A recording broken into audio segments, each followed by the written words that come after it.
Jadi ketika Allah bersumpah dengan matahari, dengan bulan, dengan siang dan malam itu, Allah akan mengatakan, manusia, ini matahari dariku, bulan juga dariku, malam juga dariku, siang dariku. Kamu kenapa kok nggak bersyukur kepada aku, nggak terima kasih kepada aku? Aku ngurus kamu setiap saat. Ar-Rahman 'allamal Qur'an, khalaqal insan, 'allamahul bayan.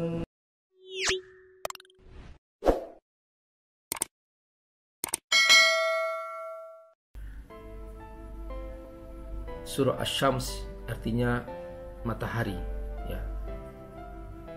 Asy-Syams artinya matahari. Allah Subhanahu wa taala bersumpah di pembukaannya dengan matahari. Wasyamsi waduhaha. Demi matahari dan cahayanya yang nampak di waktu duha. Jadi duhaha di sini maksudnya adalah dau'iha, yaitu cahayanya. Jadi ad-duha di sini dau diartikan oleh Imam Asyuti yaitu dengan cahaya. Wasyamsi waduhaha, demi matahari dan cahayanya. Di sini dua makna. Makna pertama bahwa makna cahaya, karena memang cahaya matahari nampak dengan terang di waktu pagi, di waktu duha. Makna kedua bahwa waktu duha ini adalah waktu yang sangat penting, sehingga kita semua dikondisikan oleh Allah Subhanahu wa taala untuk merebut waktu duha.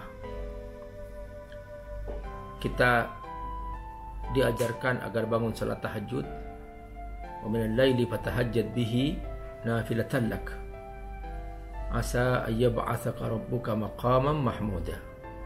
Jadi di sini bahwa agar kita bangun di waktu malam supaya kita menjadi orang yang mulia. Namanya tahajud.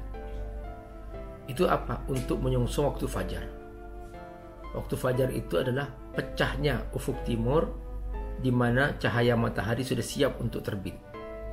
Waktu fajar namanya. Nah, itu masih baru garis putih. Di situ hamba-hamba Allah Subhanahu wa taala diwajibkan bangun karena untuk sholat subuh. Setelah itu matahari terus terbit sampai setinggi tombak. Ketika setinggi tombak, itulah namanya waktu duha. Dan Allah Subhanahu wa taala memuliakan waktu duha. Dan banyak riwayat mengatakan bahwa dzalika waqtun yuwazza'u fihi al-arzaq. Ini dari pernyataan para sahabat bahwa itulah waktu didistribusikannya rezeki. Nah, kita diajarkan agar sholat duha. Satu hari seorang sahabat pernah menyimak Rasulullah SAW menjelaskan bahwa setiap orang mempunyai 360 sendi dan wajib membayar persendian itu setiap hari sebanyak 360 tasbih, yaitu bertasbih subhanallah walhamdulillah wala ilaha illallah wallahu akbar. Nah, sebagian sahabat dia mengatakan, aku gak sanggup wahai Rasul sebanyak itu mengucapkan tasbih. Maka kata Nabi, 2 rakaat duha cukup penggantinya. Jadi ini termasuk juga salah satu keutamaan sholat duha. Jadi makanya waktu duha ini adalah waktu dihubungkannya dengan matahari terbit di awal-awal itu. Wasyamsi waduhaha. Wa'iburakumullah. Nah, sebetulnya kalau kita bicara tentang sholat syuruk itu maksudnya adalah awwalu waktu duha. Jadi bukan terbitnya matahari, sebab terbitnya matahari itu masih diharamkan kita sholat. Jadi tunggu sampai matahari setinggi tombak, baru kemudian mulai sholat duha, gitu ya. Jadi banyak orang salah paham sehingga pas matahari terbit langsung sholat, padahal itu masih diharamkan waktu itu. Dan tidak ada yang berbeda pendapat dalam hal ini, bahwa pas matahari terbit itu waktu haram untuk sholat. Ya, itu sebetulnya maksudnya adalah awalu waktu duha, awal waktu duha. Sumpah Allah yang kedua adalah dengan bulan. Wal qamari idza talaha, demi bulan ketika terbitnya mengikuti terbitnya matahari, ya, mengikuti terbenamnya matahari. Jadi wal qamari idza talaha, di sini dikatakan talaha maksudnya tabi'aha tali'an inda wurubiha. Jadi demi bulan yang terbit ketika matahari terbenam, itu maksudnya itu. Nah, maksudnya sebetulnya bulan kelihatan kalau malam hari. Kalau di siang hari cahaya bulan tidak nampak jelas seperti cahaya malam hari. Karena apa? Karena terlalu terangnya cahaya matahari sehingga cahaya bulan di siang hari tidak nampak tajam. Baru dia tajam ketika gelap itu. Makanya di sini Allah memastikan dengan sumpahnya bahwa ini termasuk salah satu bukti kebesarannya, yaitu bahwa bulan yang terbit ketika matahari terbenam, wal qamari idza talaha, atau yang menampakkan diri ketika matahari terbenam. Ini semua adalah bukti kebesaran Allah Subhanahu wa taala, bahwa semua ini Allah yang mengerjakan, semua ini Allah yang mengatur, semua ini Allah yang proses, dan tidak ada makhluk manapun yang bisa campur tangan. Jadi untungnya ini Allah yang ngatur gitu. Seandainya terbitnya matahari dan terbenamnya matahari diatur oleh manusia, maka akan terjadi kekacauan di muka bumi. Tapi karena Allah yang mengatur semua ini, maka Allah bersumpah di sini bahwa seakan Allah mengatakan bahwa ini matahari demi matahari, ini yang terbit dan tenggelam, demi bulan yang nampak di malam hari dan menghilang di siang hari, ini semua aku yang mengaturnya. Begitu, ya. Jadi manusia harus mengakui kebesaran Allah ini, sehingga manusia harus berterima kasih kepada Allah dan bersungguh-sungguh mentaati Allah Subhanahu wa taala. Sumpah Allah berikutnya dengan waktu siang. Wan nahari idza jallaha, demi waktu siang yang menampakkan yang menampakkan segala sesuatu, ya. Jallaha, tajalla, yang menampakkan segala sesuatu. Dengan apa? Birtifaiha, ya, birtifaihi, ya, itu dengan tingginya matahari. Jadi birtifaiha maksudnya dengan tingginya matahari, maka menjadi siang hari. Jadi duha, pagi hari itu sobah, kemudian duha masuk waktu pagi, yang pertama kali fajar, kemudian sobah, kemudian duha. Nah, setelah itu nahar. Nah, nahar itu sudah dalam tafsir jalan lain dikatakan birtifai. Di sini artinya bahwa matahari sudah tinggi dan cahaya sudah meliputi semuanya. Sudah tidak ada lagi yang tersembunyi di alam semesta ini kecuali terkena cahaya matahari. Masya Allah, itu ya, satu matahari bisa menerangi alam semesta di langit dan di bumi. Betapa Allah SWT Maha Kuasa. Ya, kita aja di rumah kita itu kita butuh beberapa lampu untuk menerangi ruangan rumah kita yang begitu sempit. Nah, tetapi Masya Allah, matahari cukup satu aja sudah menyinari semua alam semesta seluas ini. Ya, Masya Allah. Sumpah berikutnya dengan malam. Walaili idza yaghshaha, demi waktu malam ketika menutup cahaya siang.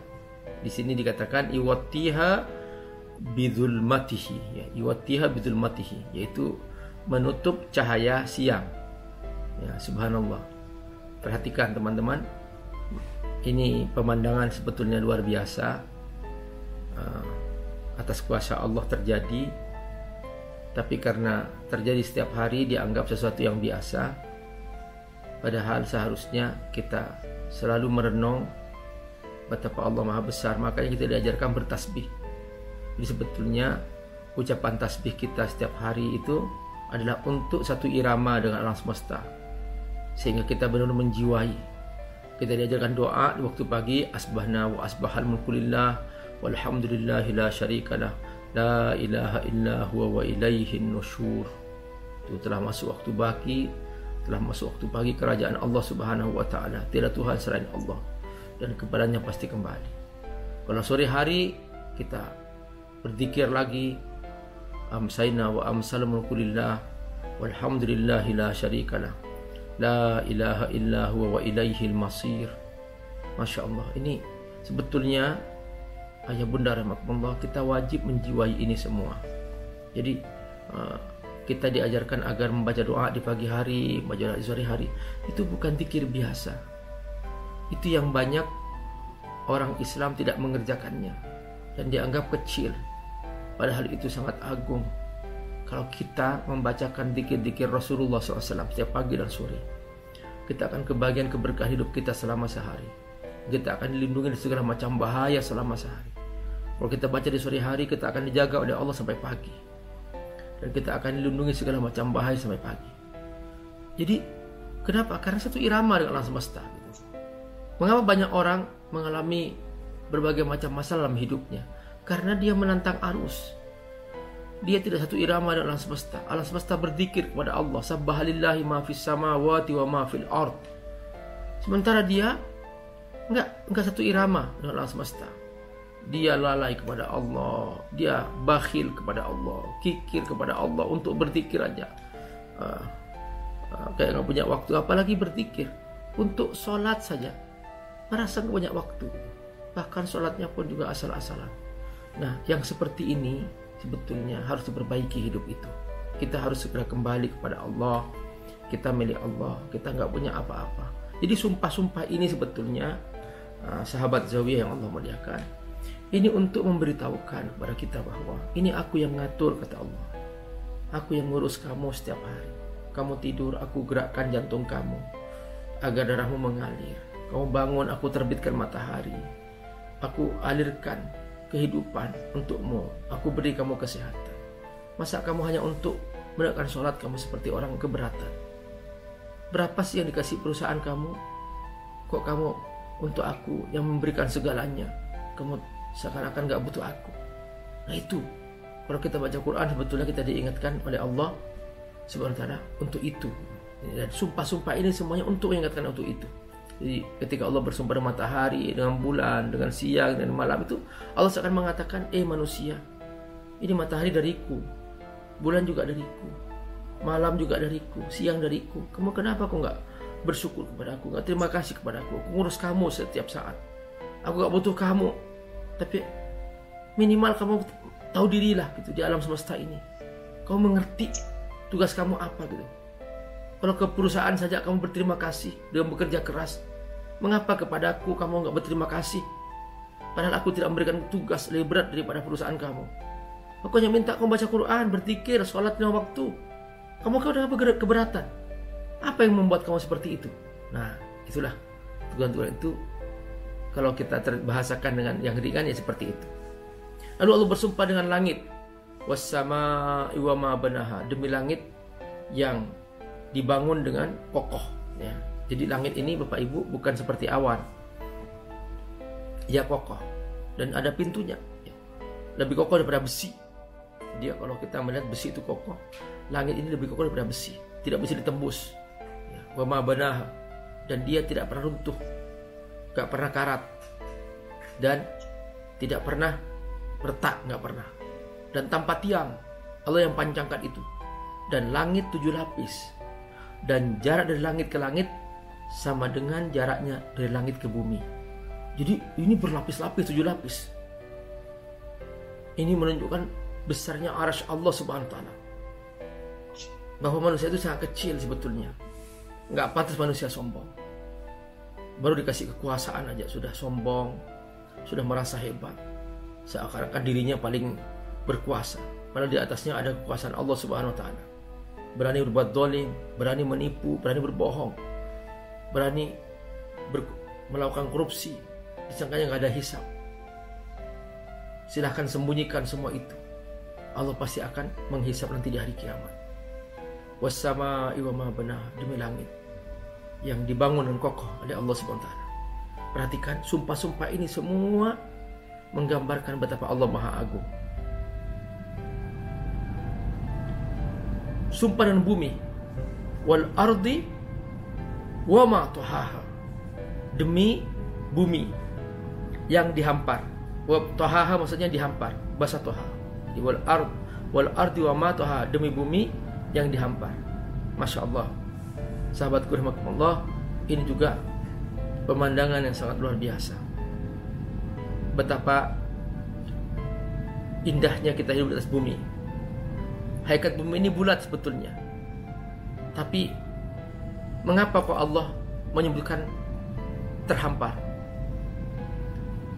Nah, ini salah satu mukjizat yang Allah tunjukkan, bahwa bumi ini bulat, tetapi orang-orang yang hidup di atasnya dibikin oleh Allah terasa menghampar. Kalau penemuan ilmiah itu dikatakan teori gravitasi, padahal itu Allah Subhanahu wa Ta'ala yang membuat terasa menghampar. Seharusnya manusia di atas bumi dia tidak merasa aman, miring-miring karena bumi berputar, bisa jadi terlempar gitu. Tapi kenapa kok merasa aman di atasnya? Ini Allah yang membuat itu. Wal ardi wa ma tahaha. Dan bumi ini tunduk. Kita bangun di atasnya bangunan yang besar, yang kokoh, dia tunduk aja, dia ikut aja gitu. Kalau dia mau menggoncangkan dirinya, seperti terjadi gempa di beberapa tempat itu, dia bisa aja gitu, atas perintah Allah Subhanahu wa Ta'ala. Maka bumi ini tunduk. Apa kata Allah? Kata Allah goncang, dia goncang. Kata Allah diam, dia diam. Nah, ini makna wa ma tahaha. Aku yang membuat dia terasa menghampar, aku yang membuat bumi terasa tenang, aku yang membuat bumi ini terasa aman kepada kamu. Lalu kamu ketika merasa aman, kamu lupa kepadaku, kamu ikut aku. Nah, ini dia, Bapak Ibu rahimakumullah, sumpah-sumpah Allah yang sangat luar biasa untuk mengingatkan kita semua agar kita bersungguh-sungguh mentaati Allah Subhanahu wa Ta'ala.